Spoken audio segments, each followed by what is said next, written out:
Hostie sainte, en vous est contenu le lien entre Dieu et nous, donne de l'infinie miséricorde envers nous et particulièrement envers les pauvres pécheurs.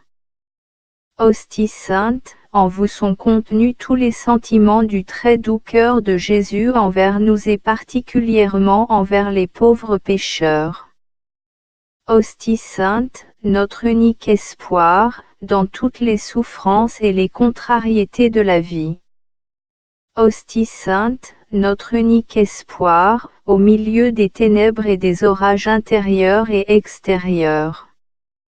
Hostie sainte, notre unique espoir, dans la vie et à l'heure de notre mort. Hostie sainte, notre unique espoir, au milieu des insuccès et dans l'abîme des désespoirs. Hostie sainte, notre unique espoir, au milieu de la fausseté et des trahisons. Hostie sainte, notre unique espoir, au milieu des ténèbres et de l'impiété qui submergent la terre. Hostie sainte, notre unique espoir, au milieu de la nostalgie et de la douleur résultant de l'incompréhension de tous. Hostie sainte, notre unique espoir, au milieu du travail pénible et de la monotonie de la vie quotidienne. Hostie sainte, notre unique espoir, au milieu de la destruction de nos espoirs et de nos efforts. Hostie sainte, notre unique espoir, au milieu des ravages de l'ennemi et des efforts de l'enfer. Hostie sainte, j'ai confiance en vous, lorsque les fardeaux dépasseront mes forces et quand je verrai l'inutilité de mes efforts. Hostie sainte, j'ai confiance en vous lorsque les orages secouent mon cœur et que l'esprit effrayé penche vers le doute. Hostie sainte, j'ai confiance en vous lorsque mon cœur va frémir et quand la sueur mortelle mouillera mon front. Hostie sainte, j'ai confiance en vous lorsque tout sera conjuré contre moi et que le sombre désespoir envahira mon âme. Hostie sainte, j'ai confiance en vous lorsque mon regard va se détourner des choses temporelles et que mon esprit verra pour la première fois des mondes inconnus. Hostie sainte, j'ai confiance en vous, lorsque les travaux vont surpasser mes forces et que l'insuccès sera mon constant partage. Hostie sainte, j'ai confiance en vous, lorsque l'accomplissement des vertus me semblera difficile et que la nature se révoltera. Hostie sainte, j'ai confiance en vous, lorsque les coups de l'ennemi seront dirigés contre moi. Hostie sainte, j'ai confiance en vous, lorsque mes fatigues et mes efforts seront méconnus des hommes. Hostie sainte, j'ai confiance en vous, lorsque vos jugements retentiront sur moi, alors j'aurai confiance en votre miséricorde sans limite. Très sainte Trinité, j'ai confiance en votre infinie miséricorde. Dieu est mon Père. Donc moi, son enfant, j'ai tous les droits sur son divin cœur. Et plus les ténèbres sont grandes, plus totale doit être notre confiance. Je ne comprends pas comment on peut ne pas avoir confiance en celui qui peut tout. Tout est par lui et rien sans lui. Lui, le Seigneur, ne permettra ni n'admettra la confusion de ceux qui ont mis toute leur confiance en lui. 10 janvier 1935 jeudi soir pendant la bénédiction certaines pensées commencèrent à me tourmenter. Est-ce que, par hasard, tout ce que je dis au sujet de cette grande miséricorde de Dieu ne serait pas mensonge ou illusion? Je voulais réfléchir un moment là-dessus, quand, soudain, j'entendis une voix intérieure forte et distincte. Tout ce que tu dis de ma bonté est la vérité et il n'y a pas d'expression suffisante pour la louer. Ces paroles étaient si pleines de puissance et si claires, que je donnerais ma vie pour elles, elles viennent de Dieu.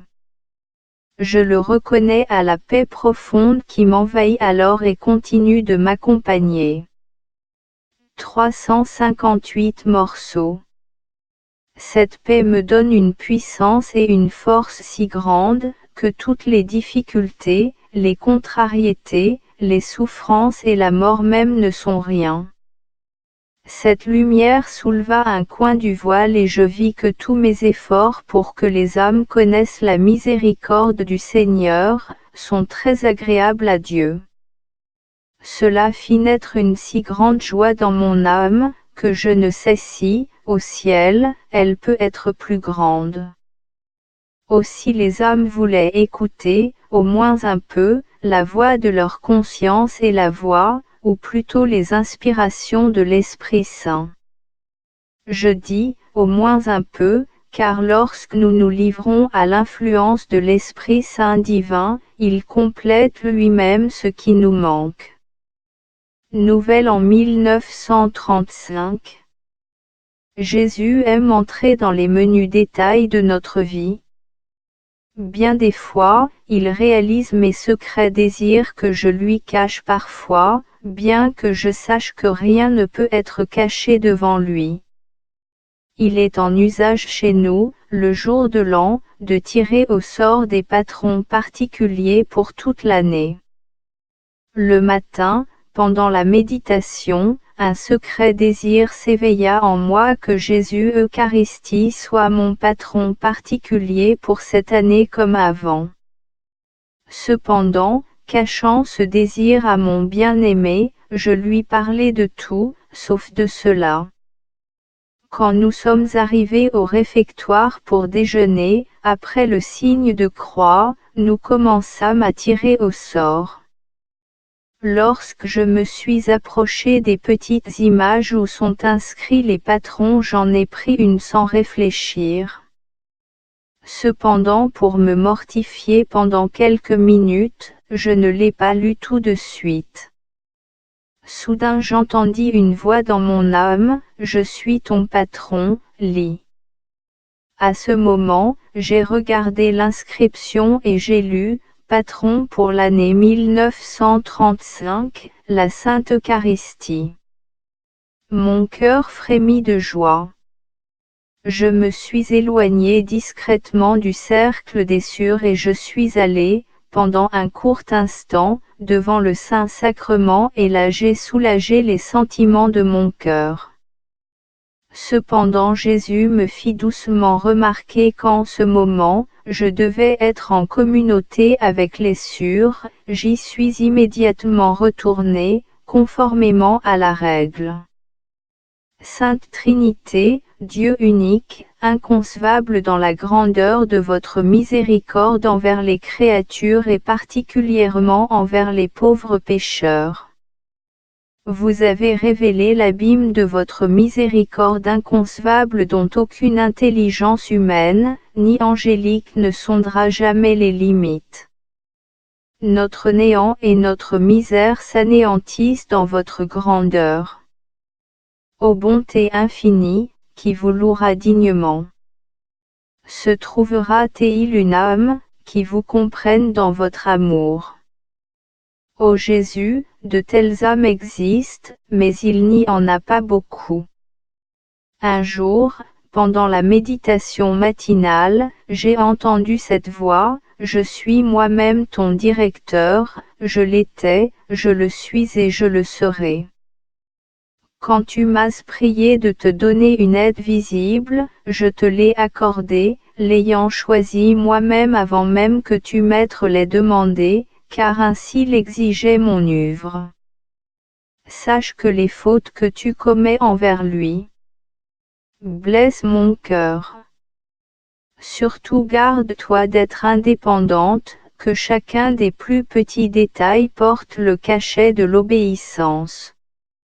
Le cœur humilié et anéanti, j'ai demandé pardon à Jésus pour ses fautes. J'ai également demandé pardon à mon Père spirituel et j'ai pris la résolution de ne rien faire plutôt que d'agir à tort et à travers. Ô bon Jésus, je vous remercie pour cette grande grâce de me faire comprendre que je suis en moi-même misère et péché, rien de plus. Par moi-même je ne puis qu'une chose, vous offenser, ô mon Dieu. Car la misère ne peut rien faire d'autre par elle-même que vous offenser, ô bonté infinie. Un jour on m'a demandé de prier pour une âme, j'ai résolu tout de suite de faire une neuvaine à la miséricorde du Seigneur, en y joignant une mortification, celle de porter des chaînettes aux 2 pieds pendant la Sainte Messe. Au bout de 3 jours de pratique de cette mortification, je suis allé me confesser et j'ai fait part à mon Père spirituel de la mortification que j'avais entreprise, présume qu'il n'aurait rien contre. Mais j'entendis le contraire, à savoir que je ne devais rien faire seul, sans permission. Ô mon Jésus, voilà que de nouveau j'ai été indépendante. Mais je ne me décourage pas de ces chutes, je sais bien que suis misère. Ma santé m'interdit les mortifications et mon Père spirituel s'étonnait que je fasse de plus grandes mortifications, sans autorisation. J'ai demandé pardon pour avoir agi de ma propre volonté, ou plutôt, pour avoir présumé la permission. Je lui ai demandé une autre mortification à la place.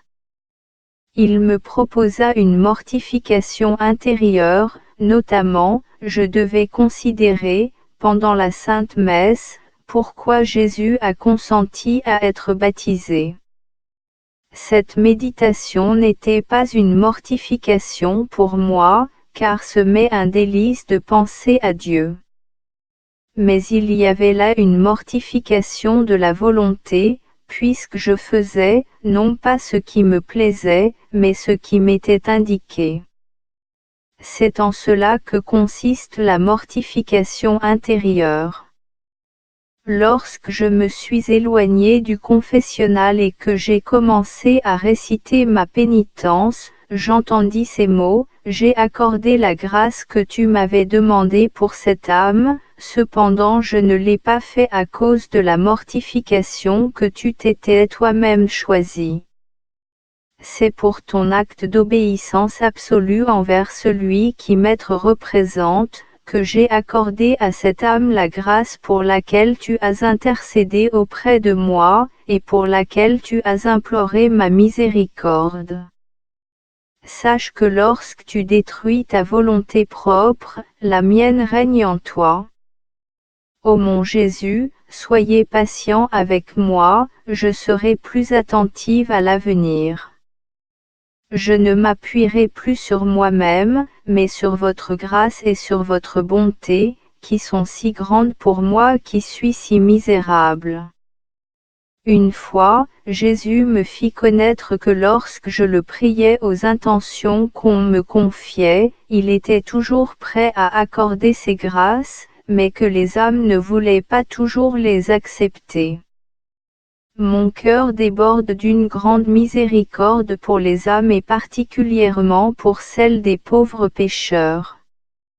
Si elles pouvaient comprendre que je suis le meilleur des pères, que c'est pour elles que le sang et l'eau ont jailli de mon cœur comme d'une source pleine de miséricorde. Pour elles je demeure au tabernacle comme roi de miséricorde.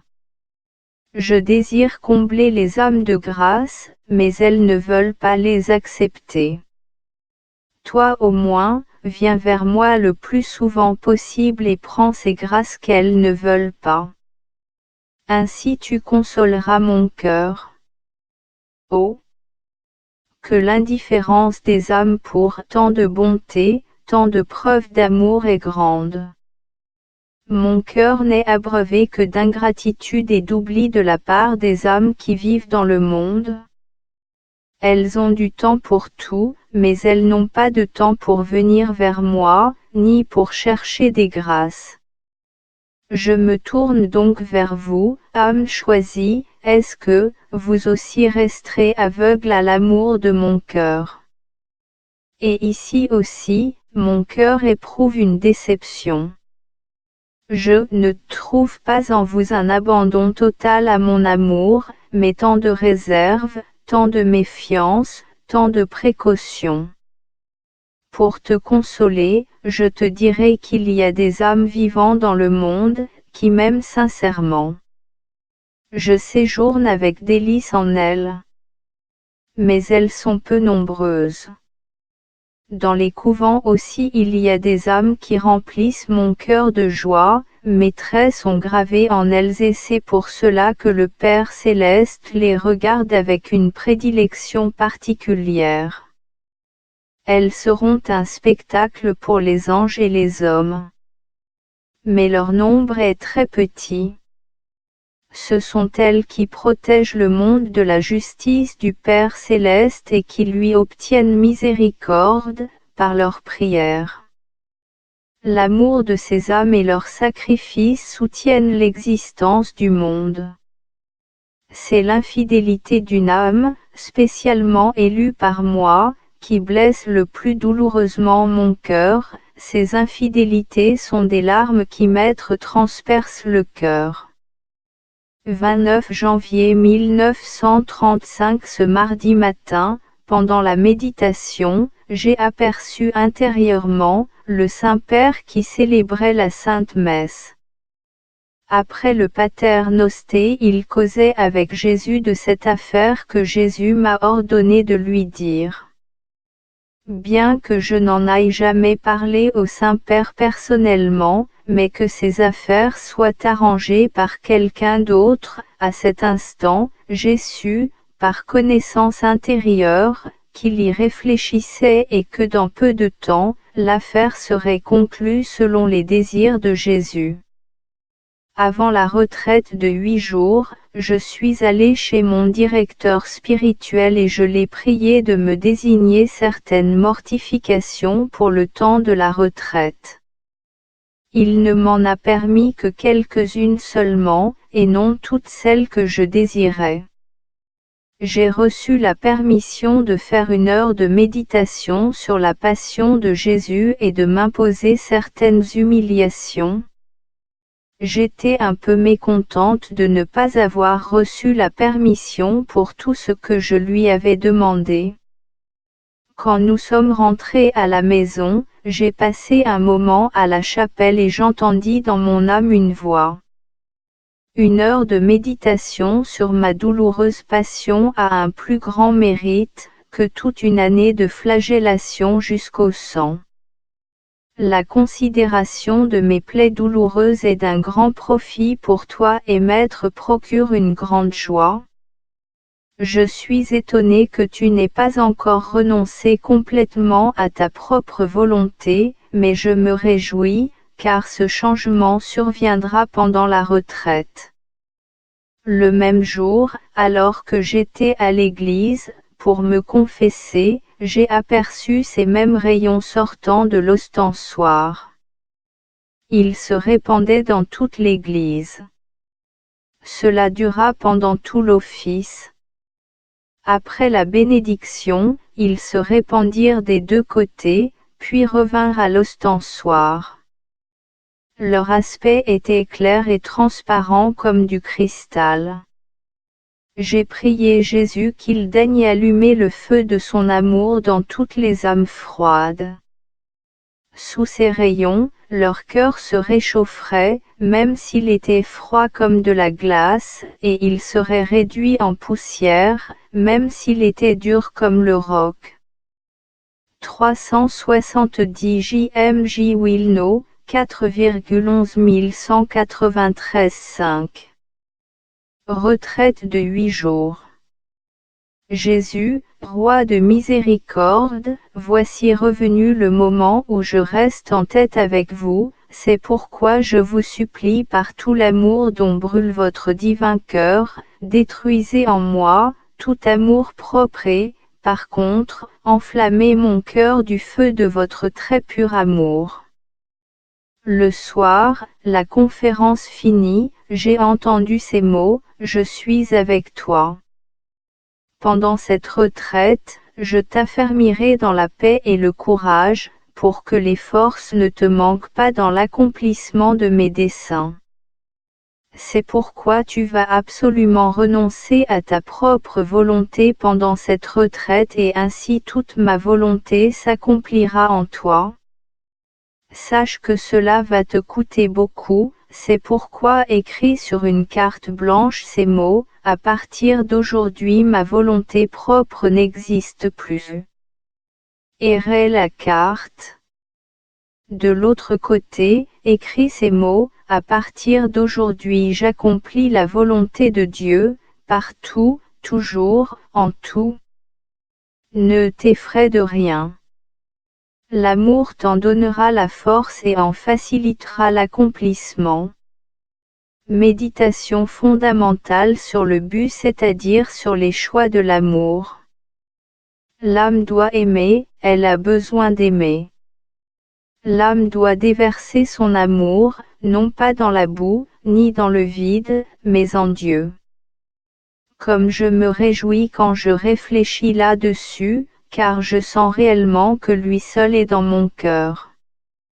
Jésus, seul, unique.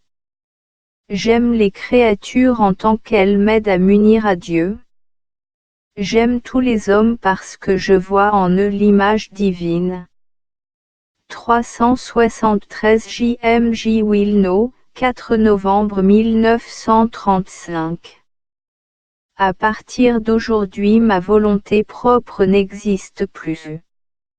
Au moment où je m'agenouillais pour rayer ma volonté propre, comme le Seigneur m'a dit de le faire, j'ai entendu dans mon âme cette voix, à partir d'aujourd'hui, n'aie pas peur des jugements de Dieu, car tu ne seras pas jugé. JMJ Wilno, 4.1193-5. À partir d'aujourd'hui j'accomplis la volonté de Dieu, partout, toujours, en tout. JMJ Wilno, 8 novembre 1935. Le travail intérieur, personnel, ou examen de conscience. Du renoncement de soi et de sa volonté propre. Le renoncement de la raison, c'est-à-dire soumettre ma raison à celle de ceux qui remplacent Dieu sur terre auprès de moi. Le renoncement de la volonté, c'est-à-dire accomplir la volonté de Dieu qui se manifeste à moi dans la volonté de ceux qui tiennent la place de Dieu auprès de moi, ainsi que dans le règlement de notre ordre religieux. Le renoncement du jugement, c'est-à-dire accepter immédiatement, sans réfléchir, sans analyser, ni raisonner chaque ordre, qui m'est donné par ceux qui tiennent la place de Dieu auprès de moi. Le renoncement de ma langue. Je ne lui donnerai aucune liberté. En un seul cas, elle sera totalement libre, pour la proclamation de la gloire de Dieu.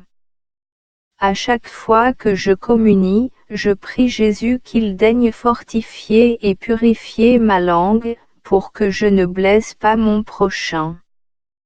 C'est pour cela que j'ai le plus grand respect pour la règle qui parle du silence. Mon Jésus, j'ai confiance que votre grâce m'aidera à tenir ces résolutions. Bien que ces articles soient contenus dans le vœu d'obéissance, je veux pourtant m'y exercer d'une manière particulière, car c'est l'essence de la vie religieuse. Miséricordieux Jésus, je vous en prie ardemment, éclairez mon esprit pour que je puisse mieux vous connaître, vous qui êtes l'être infini, et pour que je puisse mieux me connaître, moi qui suis le néant même. De la Sainte Confession. Nous devrions tirer deux profits de la Sainte Confession. Nous allons nous confesser. Pour la guérison. Pour l'éducation. Notre âme a besoin, comme un petit enfant, d'une éducation continuelle. Ô mon Jésus, je comprends ces mots à fond et je sais, par expérience, que l'âme n'arrivera pas loin par ses propres forces.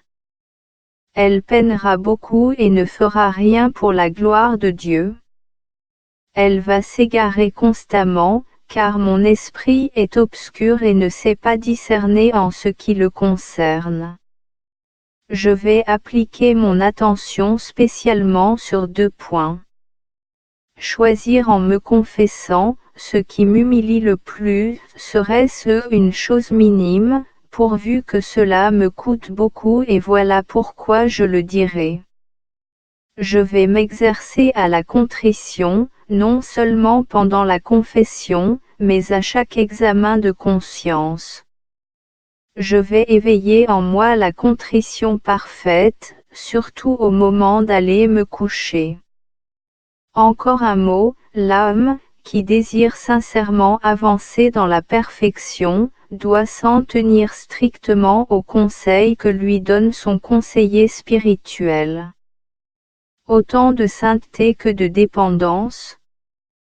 377. Un jour où je causais avec mon directeur, j'aperçus intérieurement, et dans un éclair, son âme en proie à une grande souffrance, à un supplice tel que rares sont les âmes que Dieu touche d'un pareil feu. Cette œuvre en était la cause. Un jour viendra où cette œuvre tant recommandée par Dieu paraissant presque réduite à néant, ressurgira soudain sous l'action de Dieu avec une grande force qui témoignera de sa vérité. Et bien qu'elle existât depuis longtemps déjà, elle donnera une nouvelle splendeur à l'Église. Personne ne peut nier que Dieu est infiniment miséricordieux. Il désire que tout le monde le sache, avant qu'il ne revienne comme juge. Il veut que les âmes le connaissent d'abord comme roi de miséricorde. Quand viendra ce triomphe, nous serons déjà dans cette vie nouvelle où il n'y a plus de souffrance. Mais, avant cela, votre âme sera abreuvée d'amertume devant l'anéantissement de vos efforts. Cependant cet anéantissement ne sera qu'apparent, car Dieu ne change pas ce qu'il a une fois décidé. Mais bien que l'anéantissement ne soit qu'apparent, pourtant la souffrance sera bien réelle. Quand cela arrivera-t-il? Je ne le sais pas. Combien de temps cela durera-t-il? Je l'ignore. Mais Dieu m'a promis une grande grâce particulière ainsi qu'à tous ceux qui proclameront la grandeur de sa miséricorde. Il les défendra à l'heure de la mort. Lorsqu'un pécheur se tourne vers sa miséricorde, même si ses péchés étaient noirs comme la nuit, il lui rend la plus grande gloire et fait honneur à sa passion. Lorsqu'une âme glorifie sa bonté, alors le démon tremble à cette vue et s'enfuit au fond de l'enfer. Au cours d'une adoration, Jésus m'a promis, j'agirai, à l'heure de leur mort, selon mon infinie miséricorde, envers les âmes qui auront recours à ma miséricorde, et envers celles qui la glorifieront et en parleront aux autres. Mon cœur souffre, dit Jésus, à cause des âmes choisies, qui ne comprennent pas elles-mêmes l'immensité de ma miséricorde. Leur relation envers moi, d'une certaine manière, comporte de la méfiance. Oh! Comme cela blesse mon cœur. Souvenez-vous de ma passion et si vous ne croyez pas à mes paroles, croyez au moins à mes plaies. Je ne ferai aucune démarche, aucun geste, selon ma propre inclination, car je suis lié par la grâce. Je suis constamment attentive à ce qui est le plus agréable à Jésus.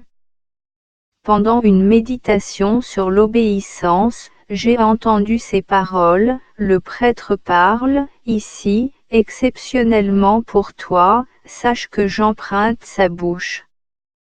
Je m'efforçais d'écouter avec la plus grande attention, et j'appliquais tout à mon cœur comme pour chaque méditation. lorsque le prêtre a dit que l'âme obéissante se remplit de la force de Dieu. Oui, quand tu es obéissante, je t'enlève ta faiblesse et en échange je te donne ma force. Cela m'étonne que les âmes ne veuillent pas faire cet échange avec moi. J'ai dit, Jésus, éclairez mon âme, sinon, moi non plus, je ne comprendrai pas bien ces paroles. Je sais que je ne vis pas pour moi, mais pour un grand nombre d'âmes. Je sais que les grâces, qui me sont accordées, ne sont pas seulement pour moi, mais aussi pour les autres. Ô Jésus, l'immensité de votre miséricorde se déverse en mon âme qui est le gouffre même de la misère. Je vous remercie Jésus, pour les grâces et les parcelles de la croix que vous me donnez à chaque instant de ma vie. Au commencement de la retraite, j'ai aperçu Jésus cloué à la croix, sur le plafond de la chapelle. Il regardait les cieux avec un grand amour, mais pas toutes. Il y a 3 cieux sur lesquels Jésus jetait un regard sévère, je ne sais pour quelle raison. Je sais seulement qu'il est terrible de rencontrer un tel regard qui est celui d'un juge sévère. Ce regard ne me concernait pas et cependant je fus saisi de crainte et de frayeur. J'en frémis encore tout en écrivant ces mots. Je n'ai pas osé en dire le moindre mot à Jésus. Mes forces s'en allaient et je craignis ne plus pouvoir rester jusqu'à la fin de la conférence.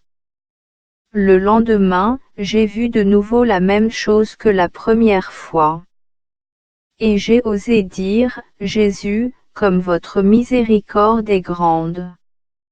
Le 3e jour, le regard bienveillant sur toutes les cieux, excepté ces 3, se reproduisit encore.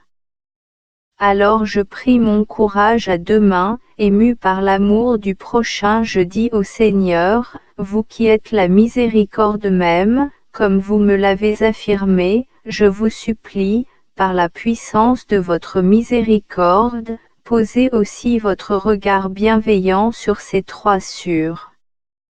Si cela ne s'accorde pas avec votre sagesse, je vous en prie, faisons un échange, que le regard bienveillant que vous portez sur mon âme soit pour elle, et que le regard sévère que vous portez sur leur âme, soit pour moi. Alors Jésus me dit, ma fille, pour ton amour sincère et magnanime, je leur accorde beaucoup de grâce, bien qu'elles ne m'être-prient pas. Mais c'est à cause de la promesse que je t'ai faite. Et, au même instant il embrassa aussi du regard ces 3 cieux. Une grande joie me fit battre le cœur, à la vue de la bonté divine. Je suis resté en adoration de 9 heures à 10 heures, ainsi que 4 autres cieux. M'approchant de l'autel, j'ai commencé à méditer la passion de Jésus. Au même instant une terrible douleur inonda mon âme à cause de l'ingratitude d'un si grand nombre d'âmes qui vivent dans le monde, et plus encore à cause de celle des âmes spécialement choisies par Dieu. On ne peut s'en faire une idée ni tenter de comparaison. À la vue de cette ingratitude des plus noires, je sentis comme si mon cœur se déchirait. Mes forces physiques m'abandonnaient complètement.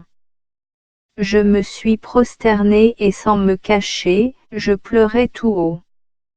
Chaque fois que je pensais à la grande miséricorde de Dieu et à l'ingratitude des âmes, la douleur transperçait mon cœur. J'ai compris aussi combien le doux cœur de Jésus en est douloureusement blessé. J'ai renouvelé d'un cœur ardent mon acte d'offrande pour les pécheurs. Avec joie et envie j'ai pressé mes lèvres à l'amertume du calice que je prends chaque jour pendant la Sainte Messe. Je ne la donnerai à personne, la goutte que Jésus me réserve à chaque moment. Je vais consoler le très doux cœur eucharistique de Jésus. Je jouerai de belles mélodies sur les cordes de mon cœur, la souffrance est la plus douce musique. Je vais assidûment rechercher ce qui peut aujourd'hui réjouir son cœur. Les jours de la vie ne sont pas monotones. Quand les nuages noirs me cacheront le soleil, je fendrai les nuées comme un aigle et je signalerai à Association nationale agréée pour la protection des eaux et rivières que le soleil ne s'éteint pas. Je sens que Dieu me permettra de soulever le voile pour que la terre ne doute pas de sa bonté. Dieu n'est sujet ni à éclipse, ni à changement, il est pour tous les siècles un et le même. Rien ne peut s'opposer à sa volonté. Je sens en moi une force plus grande que la force humaine, un courage et une force issus de la grâce qui demeure en moi. Je comprends les âmes qui souffrent du manque d'espoir, j'ai moi-même expérimenté ce feu. Mais Dieu n'impose rien au-delà de nos forces. J'ai longtemps vécu dans l'espérance contre toute espérance et j'ai ainsi fait naître l'espérance jusqu'à la confiance totale en Dieu. Qu'il m'arrive ce qu'il a décidé depuis tous les siècles. Le principe général. Il serait bien laid pour une religieuse de chercher du soulagement dans la souffrance. Voici ce qu'ont fait la grâce et la méditation d'un très grand criminel. Celui qui meurt a beaucoup d'amour. Souvenez-vous de moi lorsque vous serez dans votre royaume. La vraie contrition change l'âme immédiatement. Il faut diriger la vie spirituelle sérieusement et sincèrement. L'amour doit être réciproque. Si Jésus a bu pour moi toute l'amertume, moi, son épouse, j'accepterai toutes les amertumes pour lui prouver mon amour. Celui qui sait pardonner se prépare de nombreuses grâces divines. Je pardonnerai sincèrement chaque fois que je regarderai le crucifix. L'union avec les âmes nous a été donnée au sacrement du saint baptême. La mort resserre l'amour. Je devrais toujours être une aide pour les autres. Si je suis une bonne religieuse, je serai utile non seulement à notre ordre, mais aussi à ma patrie. Dieu donne ses grâces de deux façons, par l'inspiration et par l'illumination. Si nous prions pour obtenir la grâce, Dieu nous la donnera. Il suffit de l'accepter, mais pour cela, il faut de l'abnégation. L'amour ne réside ni dans les mots, ni dans les sentiments, mais dans les actes. C'est un acte de volonté, c'est un don, c'est-à-dire une donation. Raison, volonté, cœur, nous devons exercer ces trois facultés dans la prière. Je ressusciterai en Jésus, mais d'abord je dois vivre en lui. Si je ne me sépare pas de la croix, alors l'Évangile fera son chemin en moi. Jésus efface en moi toutes mes imperfections. Sa grâce agit sans cesse. La Sainte Trinité m'accorde sa vie en plénitude par le don de l'Esprit Saint. Les trois personnes divines demeurent en moi. Lorsque Dieu aime, il le fait de tout son être, de toute la puissance de son être. Si Dieu m'a tant aimé, que dois-je faire, moi, son épouse? Pendant une des conférences, Jésus me dit, dans la petite grappe élue, tu es une douce baille, je désire que la sève, qui circule en toi, se communique aux autres âmes. Pendant le renouvellement des vux, j'aperçus Jésus du côté de l'épître, dans un vêtement blanc, ceint d'une ceinture dorée, il tenait à la main un terrible glaive. Cela dura jusqu'au moment où les Sûrs commencèrent à renouveler leur vux. Soudain je vis une clarté insoutenable, et en avant de cette clarté, un plateau de nuages blancs en forme de balance. Jésus s'approcha et mit le glaive sur un plateau de la balance, qui tomba sous son poids, vers la terre, et faillit la toucher complètement. À ce moment les Sûrs finissaient le renouvellement de leur vux. Et je vis des anges prendre à chaque Sûr quelque chose qu'ils mettaient dans un vase d'or, qui avait la forme d'un encensoir. Lorsqu'ils eurent fait le tour de toutes les Sûrs, ils déposèrent sur le second plateau de la balance le vase dont le poids l'emporta tout de suite sur celui du plateau avec le glaive. Alors une flamme jaillit de l'encensoir et monta jusqu'à la clarté. Et soudain j'entendis une voix venant de cette clarté, « Remettez le glaive à sa place, il a moins de poids que le sacrifice. » À ce moment Jésus nous accorda sa bénédiction, et tout ce que j'avais vu, disparut.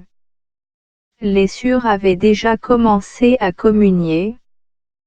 Quand j'ai reçu la Sainte Communion, la joie inonda mon âme, une joie si grande que je ne pourrais la décrire.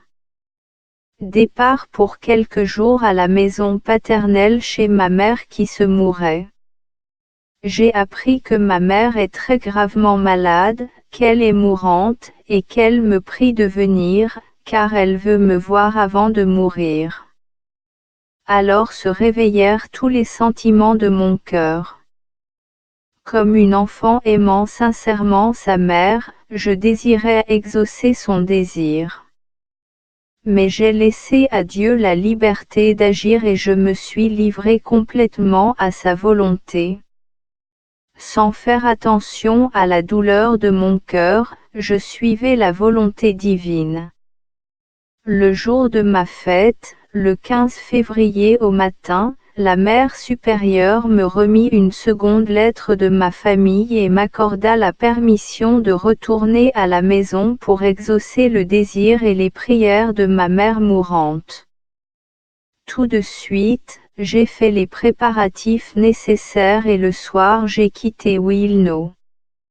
J'ai offert toute cette nuit pour ma mère gravement malade, afin que Dieu lui accorde la grâce de ne rien perdre des mérites de ses. Mes compagnes de voyage étaient bien gentilles, plusieurs dames de la congrégation mariale se trouvaient dans le même compartiment, j'ai senti que l'une d'elles souffrait beaucoup et qu'un combat acharné se livrait dans son âme.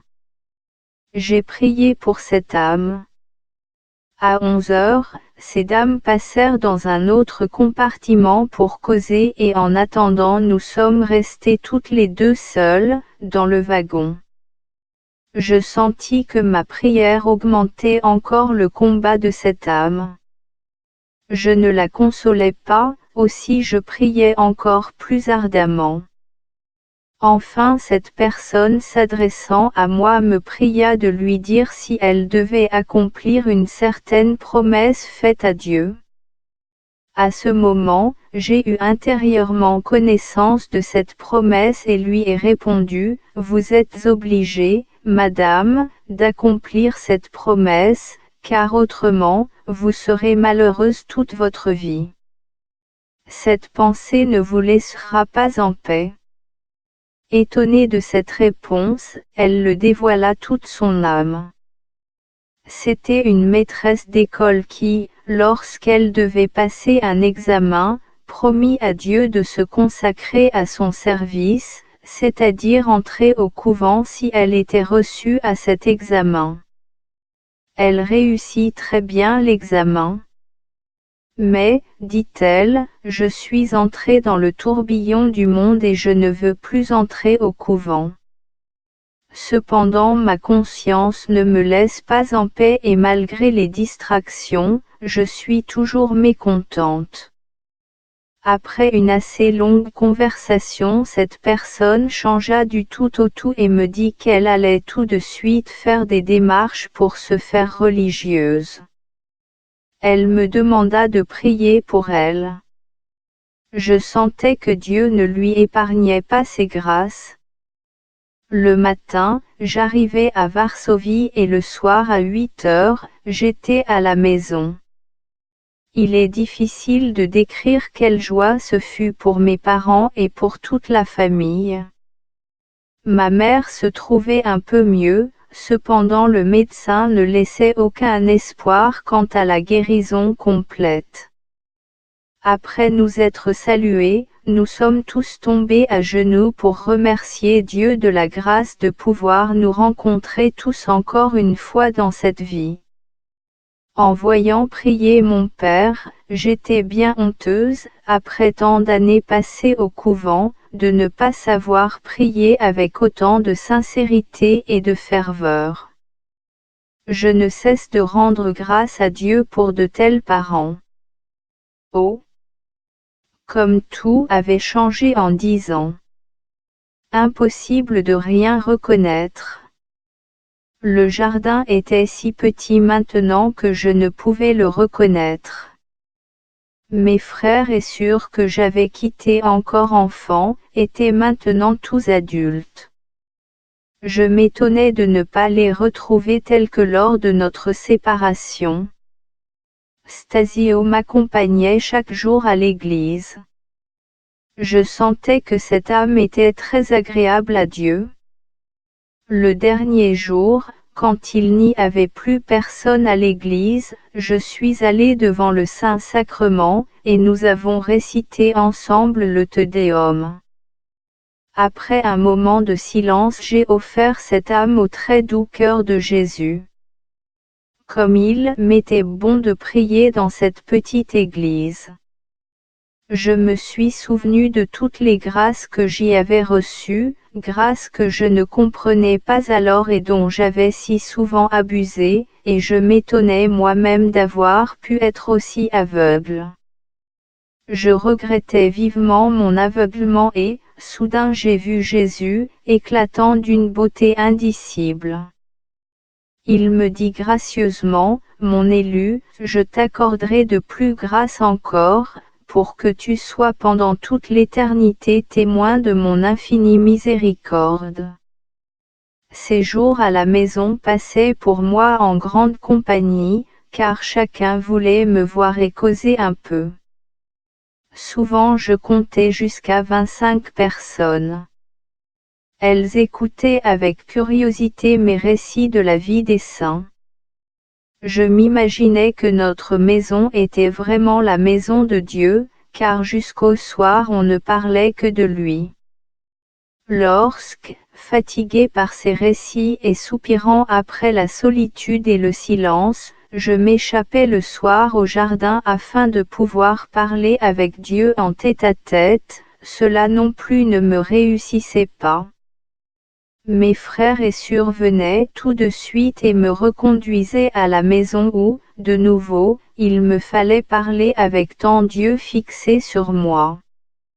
Mais je parvins à trouver un peu de répit, et je priais mes frères, qui avaient de très belles voix, de chanter.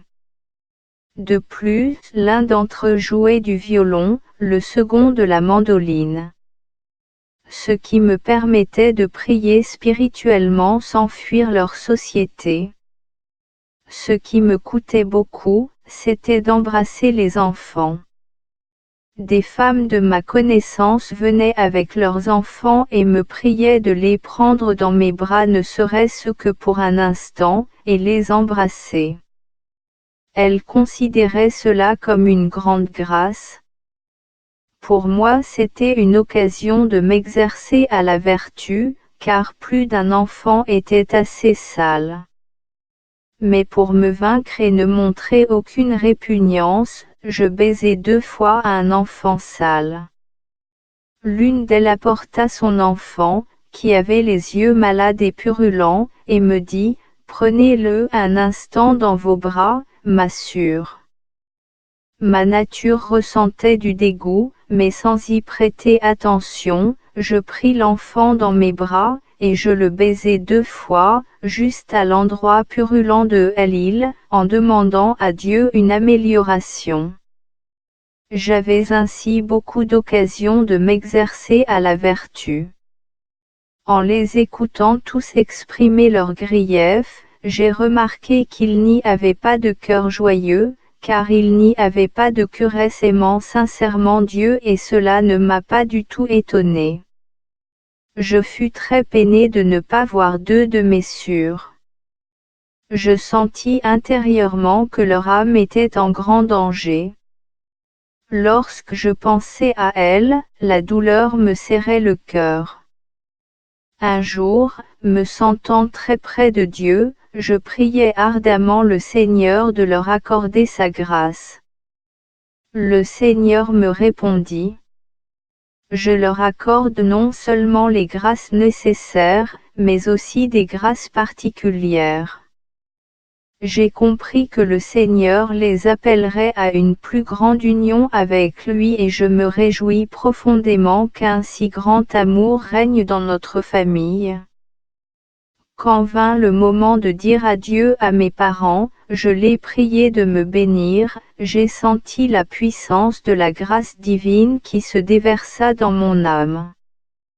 Mon père, ma mère et ma marraine en me bénissant, les larmes aux yeux, me souhaitèrent la plus grande fidélité à la grâce divine. Ils me priaient de ne jamais oublier combien de grâces Dieu m'avait accordées en m'appelant à la vie religieuse et me demandaient de prier pour eux. Tous pleuraient, mais moi, je n'ai pas versé une seule larme. Je tâchais d'être courageuse et je les consolais tous de mon mieux, leur rappelant qu'au ciel il n'y aura plus de séparation.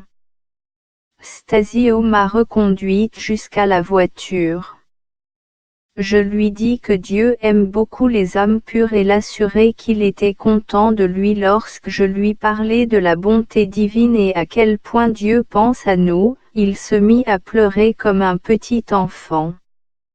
Je n'en fus pas étonné, car c'était une âme pure, capable de reconnaître Dieu facilement. Une fois installé dans la voiture, j'ai soulagé mon cœur et j'ai pleuré aussi comme une enfant, mais de joie parce que Dieu accordait tant de grâce à notre famille. Puis je me suis plongé dans l'action de grâce. Le soir j'étais à Varsovie.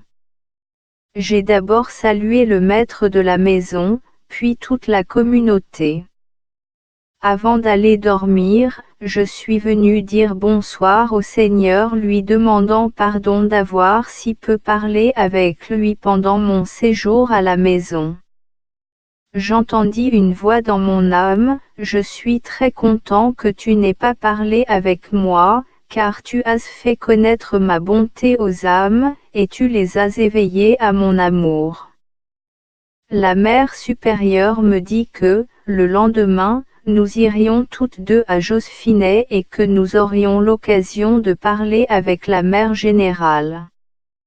J'en étais très contente. La Mère générale est toujours la même, pleine de bonté, de paix et remplie de l'Esprit divin. J'ai longuement parlé avec elle. Nous avons assisté à la bénédiction de l'après-midi. 404 On a chanté les litanies du très doux cœur de Jésus. Le Seigneur était exposé dans l'ostensoir, et au bout d'un moment, je vis le petit Jésus sortir de l'hostie, et venir lui-même reposer dans mes bras. Cela dura un court instant. Une grande joie inonda mon âme. L'enfant Jésus avait la même apparence qu'au moment où nous sommes entrés dans la petite chapelle, la Mère supérieure, mon ancienne maîtresse, Mère Marie-Joseph, et moi-même. Le lendemain, je me trouvais déjà à mon cher Wilno. Oh! Comme je me sentais heureuse d'être de retour dans notre couvent. Il me semblait que j'y entrais pour la deuxième fois. Je ne pouvais assez jouir du calme et du silence où l'âme se plonge si facilement en Dieu. Tout y est et personne ne la dérange. Le carême. Quand je me plonge dans la passion du Seigneur, je vois souvent, pendant mon adoration, Jésus se présenter tel qu'il était après la flagellation, lorsque les bourreaux l'emmenèrent et lui ôtèrent son vêtement, qui déjà collait à ses plaies. Celles-ci se rouvrirent pendant qu'il ôtait le vêtement. Alors on jeta sur les épaules du Seigneur et sur ses plaies ouvertes un manteau rouge, sale et déchiré. Le manteau atteignait à peine les genoux. On fit asseoir le Seigneur sur une poutre, puis on tressa une couronne d'épines, qu'on lui posa sur la tête. On lui mit en main un roseau et tout se moquait de lui et lui rendait hommage comme à un roi. Il lui crachait au visage, d'autres prenaient le roseau et le frappaient à la tête, d'autres encore lui voilaient la face et le frappaient à coups de poing. Jésus supportait tout avec douceur. Qui le comprendra, qui comprendra sa douleur? Jésus avait le regard baissé à terre. J'ai ressenti ce qui se passait alors dans son cœur très doux. Que chaque âme considère ce que Jésus souffrait à cet instant. Il s'acharnait à insulter Jésus et je me demandais d'où venait une telle méchanceté dans l'homme. C'est le péché qui agit ainsi, l'amour et le péché se sont rencontrés. Un jour où je me trouvais dans une certaine église avec une sœur, pendant la Sainte Messe, j'ai éprouvé la grandeur et la majesté de Dieu. Je sentais que cette église était imprégnée de Dieu.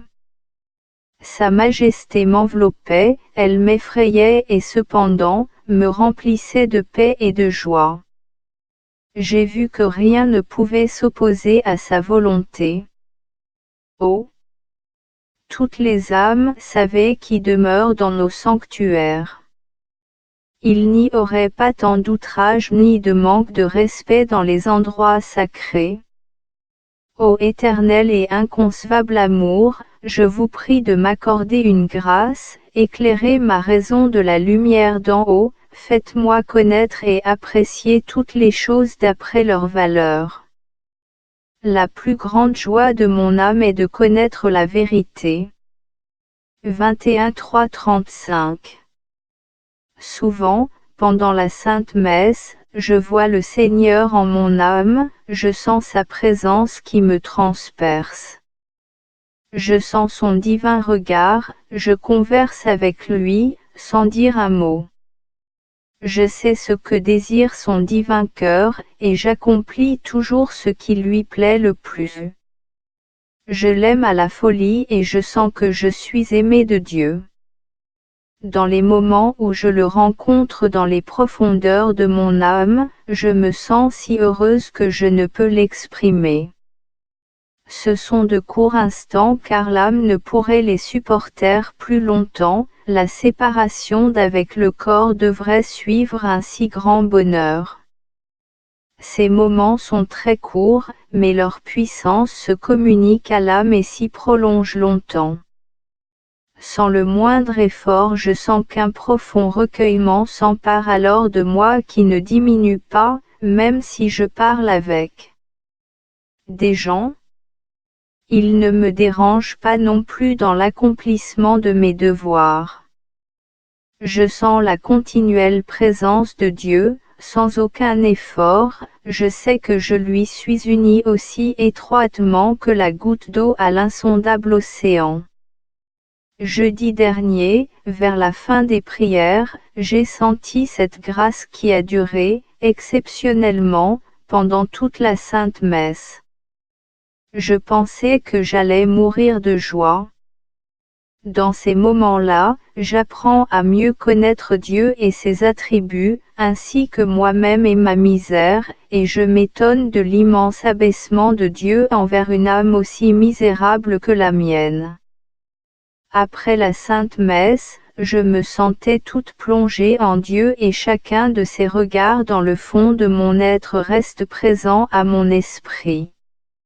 Vers midi, j'ai passé un instant à la chapelle et de nouveau la puissance de la grâce frappa mon cœur.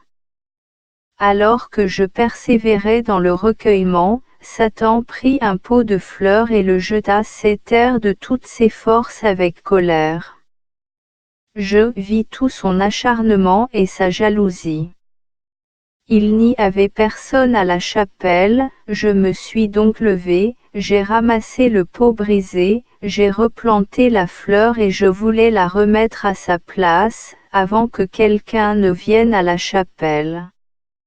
Je n'y suis pas arrivée, car aussitôt la mère supérieure, la sœur Sacristine et plusieurs autres sœurs entrèrent.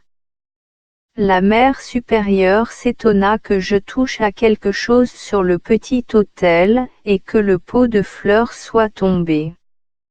La sœur Sacristine montra du mécontentement, mais je tâchai de ne pas m'expliquer, ni me justifier. Cependant le soir, me sentant tout avec accent grave fait épuisé et incapable de faire mon heure sainte, j'ai prié la mère supérieure de me permettre d'aller me coucher plus tôt. Je m'endormis aussitôt. Cependant vers 11 heures, Satan secoua mon lit. Je me suis tout de suite réveillée, et j'ai commencé tranquillement à prier mon ange gardien. Soudain je vis des âmes du purgatoire, qui faisaient pénitence. Leur aspect était celui d'une ombre et parmi elles, j'ai vu beaucoup de démons. L'un d'eux tâchait de me vexer sous l'aspect d'un chat. Il se lançait sur mon lit et sur mes pieds, et pesait très lourd. Je priais pendant tout ce temps, récitant le rosaire. Vers le matin, ces êtres disparurent et j'ai pu m'endormir. En arrivant le matin à la chapelle, j'ai entendu une voix, « Tu es à moi, n'aie peur de rien. Sache cependant, mon enfant que Satan te hait, il est chaque âme, mais envers toi il brûle d'une haine particulière, parce que tu as arraché tant d'âmes à son règne. » Jeudi Saint 18-4. Ce matin, j'ai entendu ces paroles, jusqu'à la cérémonie de la résurrection, tu n'éprouveras plus ma présence, mais ton âme sera emplie d'une grande nostalgie. Et aussitôt une immense nostalgie inonda mon âme. Je sentais la séparation d'avec mon bien-aimé Jésus. Et quand approche le moment de la Sainte Communion, je vis dans le calice, sur chaque hostie, la face douloureuse de Jésus. Depuis ce moment, j'éprouvais, en mon cœur, une nostalgie plus grande encore.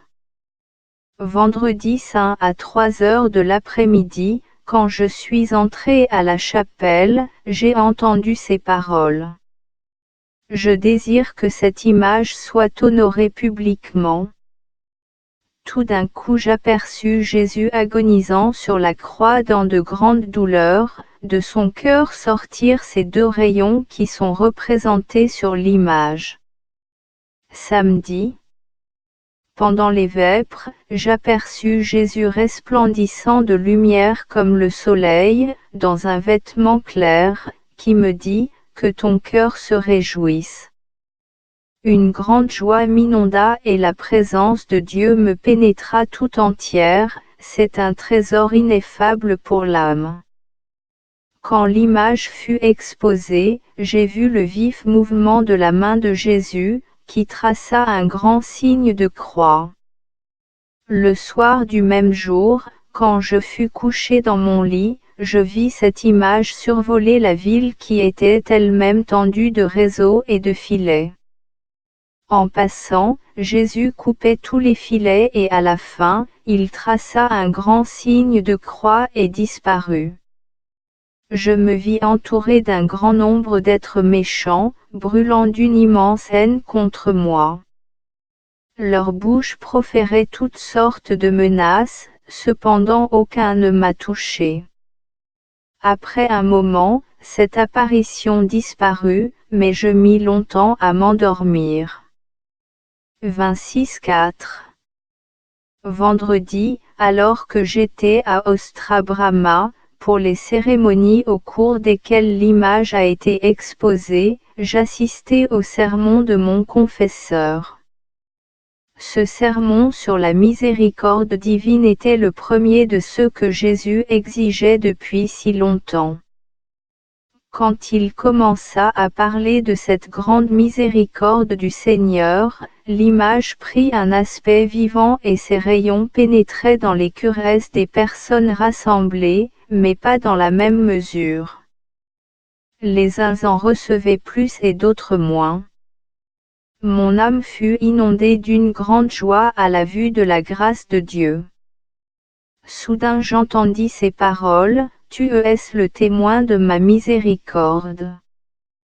Tu vas te tenir, pour l'éternité, devant mon trône comme un vivant témoin de ma miséricorde. » Le sermon fini, je n'attendis pas la fin des cérémonies, car j'étais pressé de revenir à la maison. Je fis quelques pas, mais un grand nombre de démons me barrèrent la route. Ils me menaçaient de terribles supplices et des voix se firent entendre, « Elle nous a ravis tout ce pourquoi nous avons travaillé pendant tant d'années. » Lorsque je les ai questionnés, « Qui êtes-vous en si grand nombre ?» Les maudits me répondirent, « Des curesses humains, ne nous tourmente pas. » Voyant leur terrible haine contre moi, j'ai appelé tout de suite mon ange gardien au secours, et immédiatement sa claire et rayonnante apparence se tint près de moi. Et il me dit, « N'aie pas peur, épouse de mon Seigneur. Sans sa permission, ces esprits ne te feront aucun mal. » Immédiatement les mauvais esprits disparurent, et le fidèle ange gardien m'a accompagné de manière visible, jusqu'au seuil de la maison. Son regard était modeste et paisible, un rayon de feu jaillissait de son front. Ô Jésus, je désirerais peiner, me tourmenter et souffrir pendant toute ma vie, pour ce seul moment où je vis, Seigneur, votre gloire et le salut des âmes. Dimanche, 28-4-1935. Dimanche de Quasimodo ou fête de la miséricorde du Seigneur, et clôture du jubilé de la rédemption.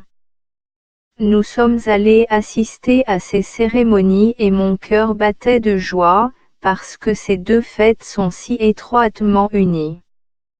J'ai prié Dieu d'être miséricordieux pour les âmes des pécheurs. À la fin de la cérémonie, le prêtre prit le Saint-Sacrement pour donner la bénédiction, alors je vis Jésus exactement comme il est représenté sur l'image. Le Seigneur accorda sa bénédiction, et les rayons se répandirent sur le monde entier. Soudain je vis une clarté inexprimable, qui avait la forme d'une demeure en cristal, tissée de vagues, une clarté inaccessible à toute créature, à tout esprit. 3 portes y mènent. À ce moment Jésus tel qu'il est sur l'image, entra dans cette clarté par la seconde porte. Il entra dans l'intérieur de l'unité. C'est une unité triple, qui est inconcevable, c'est l'infini. J'entendis une voix, cette fête est issue des entrailles de ma miséricorde et elle est confirmée dans les profondeurs de mon amour infini, toute âme qui croit et a confiance en ma miséricorde, l'obtiendra. Je me suis profondément réjoui de la bonté et de la grandeur de mon Dieu. 29-4-35. Le jour précédant l'exposition de cette image, je suis allé avec notre Mère supérieure chez notre confesseur. Quand on parla de l'image, il demanda qu'une des sœurs vienne l'aider à tresser des couronnes de verdure. La mère supérieure répondit que je l'aiderais. Ce qui me causa beaucoup de joie. Lorsque nous rentrâmes à la maison, je me suis tout de suite occupée à préparer la verdure, avec une des élèves, nous l'avons transportée. Une personne qui est employée à l'église nous a aussi aidés. À 7 heures du soir, tout était prêt et l'image était exposée. Cependant certaines dames avaient observé que je rôdais là-bas, car je dérangeais plutôt que je n'aidais. Le lendemain donc, elles ont demandé aux sœurs quelle était cette belle image et ce qu'elle signifiait. Les sœurs doivent le savoir, car, hier, l'une d'elles ornait l'image. Les sœurs en furent fort étonnées, car elles n'en savaient rien. Chacune voulait voir l'image et tout de suite elles m'ont soupçonné. Elles disaient, Sœur Faustine le sait bien, naturellement. Quand on a commencé à me questionner, je gardais le silence, car je ne pouvais dire la vérité. Mais mon silence augmenta leur curiosité et je redoublais de vigilance pour ne pas mentir tout en taisant la vérité, car je n'en avais pas la permission. Alors on commença à me témoigner du mécontentement. On me reprochait ouvertement le fait que des personnes étrangères étaient au courant et pas la communauté. On commença à porter sur moi divers jugements. J'ai beaucoup souffert pendant 3 jours, mais une singulière force m'animait. Je me suis réjoui de pouvoir souffrir pour Dieu, et pour les âmes, qui ont obtenu sa miséricorde ces jours-ci. En voyant que tant d'âmes avaient obtenu la miséricorde divine ces jours-ci, je considère comme rien, les peines et les souffrances les plus grandes que j'ai éprouvées, même si elles duraient jusqu'à la fin du monde, car elles ont une fin tandis que des âmes ont été à des maux sans fin. Ce fut une grande joie pour moi de voir des personnes revenant à la source du bonheur, au sein de la miséricorde divine. En voyant le dévouement et les fatigues de l'abbé Sopoko dans cette œuvre, j'admirais sa patience et son humilité. Tout cela a coûté non seulement beaucoup de peines et de contrariétés diverses, mais aussi beaucoup d'argent et l'abbé Sopoko subvenait à toutes les dépenses. Je vois que la Providence l'a préparé à accomplir cette œuvre de miséricorde avant que je n'aie prié Dieu pour cela. Oh! Que vos voix sont surprenantes mon Dieu, heureuses les âmes qui suivent l'appel de la grâce divine. Mon âme glorifie le Seigneur pour tout et loue sa bonté infinie. Tout passera, mais sa miséricorde n'a ni borne, ni limite. La méchanceté atteindra sa mesure, la miséricorde est sans mesure. Ô mon Dieu, je vois l'abîme de votre miséricorde même dans les punitions, dont vous affectez la terre. Car en nous punissant ici, sur terre, vous nous délivrez des peines éternelles. Réjouis-toi, créature, car tu es plus proche de Dieu, dans son infinie miséricorde, que le bébé du cœur de sa mère. Ô Dieu, vous êtes la pitié même, pour les plus grands pécheurs repentants. Plus le pécheur est grand, plus il a droit à la miséricorde divine. Le 12-5-1935. Une fois, le soir, dès que je fus dans mon lit, je me suis immédiatement endormi. Mais je fus réveillé encore plus vite. Un petit enfant est venu et m'a réveillé. C'était un enfant d'1 an peut-être, et je m'étonnais qu'il parle si bien, car à cet âge, les enfants ne parlent pas ou indistinctement. Il était indiciblement beau et ressemblait à l'enfant Jésus. Il me dit ces mots, « Regarde le ciel. » Lorsque j'ai regardé le ciel, j'ai aperçu les étoiles et la lune qui brillaient. Alors l'enfant m'a demandé, « Vois-tu cette lune et ces étoiles ?»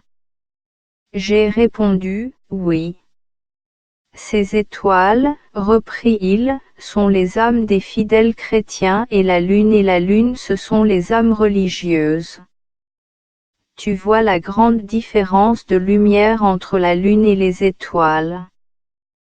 Telle est au ciel la différence entre l'âme religieuse et l'âme d'un fidèle chrétien. Et il me dit que la véritable grandeur réside dans l'amour de Dieu et dans l'humilité. Puis je vis une âme, qui se séparait du corps dans de terribles supplices. Ô Jésus, lorsque je dois écrire ceci, je frémis à la vue de ces atrocités, qui témoignent contre lui. Je voyais des âmes de petits enfants et de plus grands, vers les 9 ans, qui sortaient d'une sorte de gouffre boueux. Ces âmes étaient répugnantes et dégoûtantes, semblables aux plus horribles monstres et à des cadavres décharnés. Mais ces cadavres étaient vivants et rendaient hautement témoignage contre cette âme agonisante. Et l'âme que je voyais en agonie était une âme qui avait reçu de grands honneurs et des applaudissements mondains, et qui finissait dans le vide et le péché. Enfin une femme est sortie, elle tenait des larmes, comme dans un tablier, et elle témoignait avec force contre lui. Oh! L'heure terrible où il faut voir toutes ces actions dans leur nudité et leur misère. Aucune d'elles ne périra. Elles vont nous accompagner fidèlement jusqu'au jugement de Dieu. Je n'ai pas de mots ni de comparaison pour exprimer des choses aussi terribles. Et bien que je crois que cette âme n'est pas damnée, cependant ces supplices ne diffèrent en rien des supplices de l'enfer, il y a seulement cette différence qu'ils finiront un jour. Après un moment, j'aperçus à nouveau ce même enfant qui m'avait réveillé. Il était d'une délicieuse beauté. Il m'a répété, la véritable grandeur de l'âme réside dans l'amour de Dieu et dans l'humilité. Je lui demandai, d'où sais-tu que la véritable grandeur de l'âme réside dans l'amour de Dieu et dans l'humilité? Les théologiens seuls peuvent savoir ces choses et toi, tu n'as même pas encore appris le catéchisme. Comment le sais-tu? Il me répondit, je le sais. Je sais tout. Et au même moment il disparut. Cependant je ne pus me rendormir. Mon esprit était fatigué, parce que j'avais commencé à réfléchir à ce que j'avais vu. Ô âme humaine, comme vous reconnaissez tard la vérité.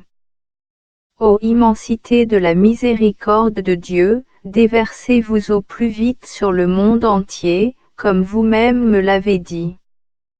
5935 Lorsque j'ai compris les grands desseins de Dieu sur moi, je fus effrayé de leur grandeur. Et me sentant tout à fait incapable de les accomplir, j'ai commencé à éviter intérieurement les conversations avec Dieu et je remplaçais ce temps par des prières vocales. Je le faisais par humilité, mais je m'aperçus bientôt, que ce n'était pas la véritable humilité, mais une grande tentation du démon. Quand, un jour au lieu de l'oraison, je pris un livre de lecture spirituelle, j'ai entendu distinctement et fortement ces paroles, « Tu prépareras le monde à ma venue dernière ». Ces paroles m'ont profondément impressionné et quoique faisant semblant de ne pas les avoir entendues, je les comprenais bien et je n'avais aucun doute. Un autre jour, fatigué de ce combat entre mon amour pour Dieu et mon refus continuel, à cause de mon incapacité à accomplir cette œuvre, je voulus quitter la chapelle, mais une singulière puissance m'en empêcha. Je me sentais impuissante, et j'entendis soudain ces paroles: « Tu veux sortir de la chapelle, mais tu ne t'éloigneras pas de moi, car je suis partout. Par toi-même, tu ne feras rien. Mais avec moi tu peux tout. » Quand au cours de la semaine, je suis allé chez mon confesseur, je lui ai dévoilé l'état de mon âme, et en particulier le fait que j'évitais la conversation intérieure avec Dieu. Il me répondit qu'il ne m'était pas permis d'éviter la conversation intérieure avec Dieu, mais que je devais au contraire bien écouter les paroles qu'il me dit. J'ai agi d'après les indications du confesseur et à la première rencontre avec le Seigneur je suis tombé à ses pieds et, le cœur brisé, je lui ai demandé pardon pour tout. Alors Jésus me souleva de terre, me fit asseoir près de lui et il me permit de poser ma tête sur sa poitrine, pour que je puisse comprendre et mieux ressentir les désirs de son très doux cœur. Alors Jésus me dit: « Ma fille, n'aie peur de rien. Je suis toujours avec toi. Tous tes adversaires ne te nuiront que dans la mesure où je le leur permettrai. Tu es ma demeure et mon continuel repos. Pour toi je vais arrêter la main qui punit. Pour toi je bénis la terre. » Au même moment j'ai senti comme un feu dans mon cœur, mes sens dépérissaient, je ne savais plus ce qui se passait autour de moi. Je sentais le regard du Seigneur qui me transperçait. Je reconnus bien sa grandeur et ma misère. Une singulière douleur envahit mon âme et une telle joie, que je ne puis comparer à quoi que ce soit. Je me sens impuissante dans les bras de Dieu. Je sens que je suis en lui et que je me fonds en lui, comme une goutte d'eau dans l'océan. Je ne sais pas exprimer ce qui se passe en moi. Après une telle oraison intérieure, je sens en moi la force et la puissance de pratiquer les vertus les plus difficiles, ainsi qu'une aversion pour toutes les vanités que le monde a en estime. De toute mon âme, je désire la solitude et le silence. 5935 Pendant l'office des 40 heures, j'ai vu la face de Jésus dans la Sainte Hostie exposée dans l'ostensoir. Jésus regardait tout le monde avec bienveillance. Je vois souvent l'enfant Jésus pendant la Sainte Messe. Il est extrêmement beau et paraît avoir à peu près 1 an. Un jour dans notre chapelle, quand je vis ce même enfant pendant la Sainte Messe, un désir fou et une envie irrésistible me prirent de m'approcher de l'autel et de le prendre dans mes bras. Or à ce moment, l'enfant Jésus vint près de moi, près de mon prie-Dieu. Il appuya des 2 petites mains sur mon épaule, gracieux et joyeux, le regard profond et pénétrant. Cependant, quand le prêtre rompit l'hostie, Jésus revint sur l'autel et il fut rompu et consommé par ce prêtre. Après la Sainte Communion, j'ai vu ce même Jésus dans mon cœur, et pendant toute la journée je le sentais physiquement vraiment dans mon cœur. Un très profond recueillement m'enveloppa à mon insu, et je ne parlais à personne. J'évitais autant que possible la présence des gens. Je répondais toujours aux questions concernant mon travail, en dehors de cela,